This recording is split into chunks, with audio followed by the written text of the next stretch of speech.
शहर आई देहाती बहू। हाल ही में रोहन की शादी निर्मला नाम की लड़की से हुई थी। निर्मला गांव की लड़की थी। रोहन के पिता और निर्मला के पिता दोनों बचपन के दोस्त थे। उन्होंने बचपन में ही एक दूसरे से वादा कर लिया था कि दोनों बच्चों के बड़े होते ही उनकी शादी करवा देंगे। इसलिए वादे के अनुसार रोहन के पिता निर्मला को अपनी बहू बनाकर घर ले आते हैं। निर्मला अपने साथ अपनी गाय भी लेकर आ जाती है और उसे घर के आंगन में बांध देती है। अरे ये क्या माँ, भाभी तो गाय भी लेकर आई हैं हमारे घर में। अभी घर में गाय बंधी देखकर आस पड़ोस के लोग तो हमारा मजाक उड़ाएंगे ना। हाँ बेटा, तू ठीक कहती है, लेकिन क्या करूँ मैं। तू तो जानती है तेरे पिता किसी की नहीं सुनते। अरे ये क्या निर्मला, तुम अपने साथ गाय क्यों लेकर आई हो?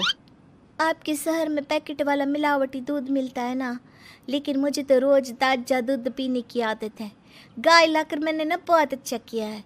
अब हम सब रोज ना गाय का ताजा ताजा दूध पियेंगे। अरे ये सब तो ठीक है, लेकिन तुम ध्यान रखना कि तुम्हारी गाय की वजह से आस पड़ोस के लोगों को कोई तकलीफ ना हो। हाँ हाँ, मैं सब देख लूँगी, आप चिंता ना करें। कुछ दिन बीत जाते हैं। फिर एक दिन, चल बहू, आज हमें बाजार से सब्जी खरीदने जाना है। उसके बाद सुनीता निर्मला को बाजार में ले जाती है। सब्जी के महंगे दाम देखकर निर्मला के तो होश उड़ जाते हैं। ये क्या माँ जी, 1000 रुपये की सब्जी, ये तो बहुत ही ज़्यादा है। अब क्या करे बहू, शहर का तो यही हाल है।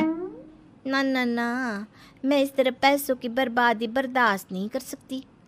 अब से ना हम इस बाजार से सब्जी नहीं खरीदेंगे। हाँ। फिर अगले दिन निर्मला घर के आंगन की मिट्टी खोद कर वहाँ तरह तरह की सब्जियाँ लगा देती है। अरे काव्या, तेरी भाभी तो बहुत अजीब है। उसने तेरे पूरे आंगन को खेत बना कर रख दिया। मेरी समझ में नहीं आता, तुम लोग इस लड़की को कहाँ से पकड़ कर लाए हो? अरे सब मेरे पिताजी का किया धरा है। सालों पहले अपने दोस्त से किए वादे के चलते उन्होंने उस गवार को हमारे गले बांध दिया। अरे तेरी भाभी सच में एक नंबर की गंवार है।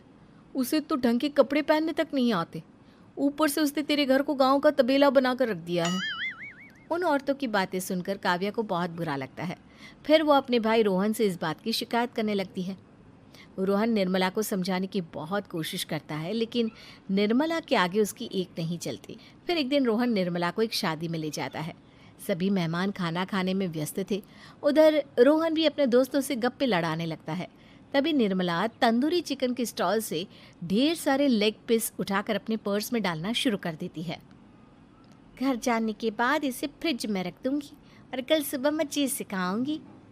फिर खाना खाने के बाद दोनों पति पत्नी वहाँ से जाने लगते हैं, लेकिन तभी दुल्हन का भाई उन्हें रोक लेता है। अरे ये सब क्या है? मैंने यहाँ खाना खाने के लिए सबको बुलाया था, खाना चोरी करने के लिए नहीं।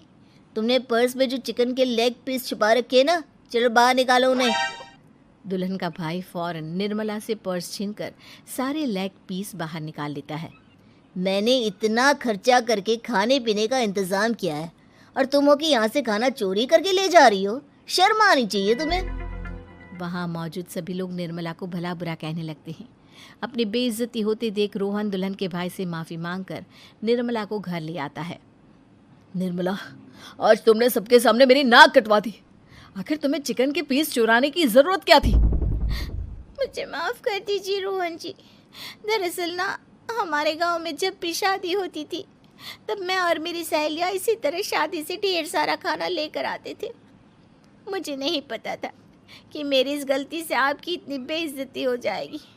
मुझे माफ़ कर दीजिए, आज के बाद ऐसी गलती कभी ना करेंगे। इतना कहकर निर्मला रोने लगती है। निर्मला को रोते देख रोहन का दिल पिघल जाता है और वो उसे माफ़ करके गले लगा लेता है। इस तरह कुछ दिन बीत जाते हैं। फिर एक दिन रोहन उदास होकर घर लौटता है। रोहन के कपड़े बुरी तरह फटे हुए थे। अरे बेटा, ये सब क्या है? किसी के साथ मारा पीटी हो गई है क्या? नहीं माँ, आज हमारी ज़िंदगी का सबसे बुरा दिन है। म्यूनसिपालिटी वालों ने हमारी दुकान तोड़ दी। आज से हमारी आमदनी पूरी तरह बंद हो गई। हे भगवान, हमने तो किस्त पर ढेर सारा सामान ले रखा है। अब हम सारे सामान की किस्त कैसे चुकाएंगे? मेरी तो सोचने समझने की शक्ति ही खत्म हो गई। पता नहीं आगे हमें और कितनी मुसीबत झेलनी पड़ेगी। आप सबको ना चिंता करने की ज़रूरत ना है, मैं सब ठीक कर दूंगी। तो कहना क्या चाहती है बहू? हम ना बोल कर नहीं बल्कि करके दिखाएंगे। हाँ।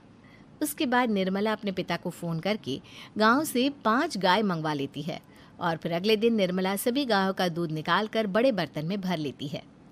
तुम ये सब क्या कर रही हो निर्मला? मेरी तो कुछ समझ में नहीं आ रहा। हम ना इन गायों का दूध बेचने जा रहे हैं। उसके बाद हमारे पैसों की समस्या खत्म हो जाएगी। हे भगवान, बस यही दिन देखना बाकी रह गया था। भाभी दूध वाली बनकर दूध बेचेंगी तो मोहल्ले में इज्जत क्या रहेगी हमारी। सभी लोग हमें तरह तरह के ताने मारेंगे। आप ना ऐसी बेकार की बातें ना करो काव्या जी। जब जेब का पैसा और पेट की रोटी छिन जाती है तो इंसान पहले अपने और अपने परिवार के बारे में सोचता है। और वैसे भी जिस काम से हमारा घर चले उसकी कभी ना बुराई नहीं करनी चाहिए। फिर निर्मला दूध के 2 बड़े बर्तन साइकिल के दोनों तरफ लटकाकर मोहल्ले में घूमने लगती है।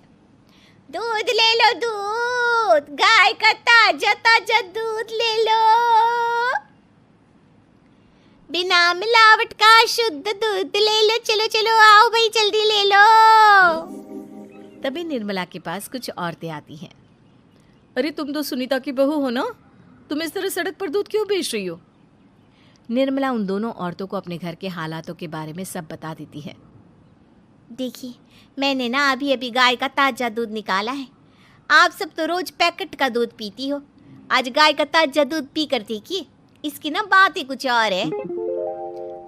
हाँ बहू, मुझे तुम्हारी बात समझ में आ गई। लाओ, मुझे 2 लीटर दूध दे दो। उस औरत की देखा देखी बाकी औरतें भी निर्मला से दूध खरीदना शुरू कर देती है। थोड़ी ही देर में निर्मला सारा दूध बेचकर ढेर सारे पैसे इकट्ठे कर लेती है। उसके बाद निर्मला घर जाकर सारे पैसे अपनी सास को पकड़ा देती है। अरे बहू, इतने सारे पैसे! सच में तेरा आइडिया तो काम कर गया। अरे माँ जी, आप तो बस देखती जाइए, कुछ ही दिनों में मैं अपने घर की सारी समस्या खत्म कर दूंगी। हाँ। फिर अगले दिन से निर्मला गायों के गोबर से ढेर सारे उपले तैयार करके बेचना शुरू कर देती है। निर्मला को पैसे कमाते देख रोहन के अंदर भी हिम्मत आ जाती है और वो भी दूध बेचने का फैसला करता है। निर्मला के कहने पर उसके पिताजी कुछ और गायों का बंदोबस्त कर देते हैं।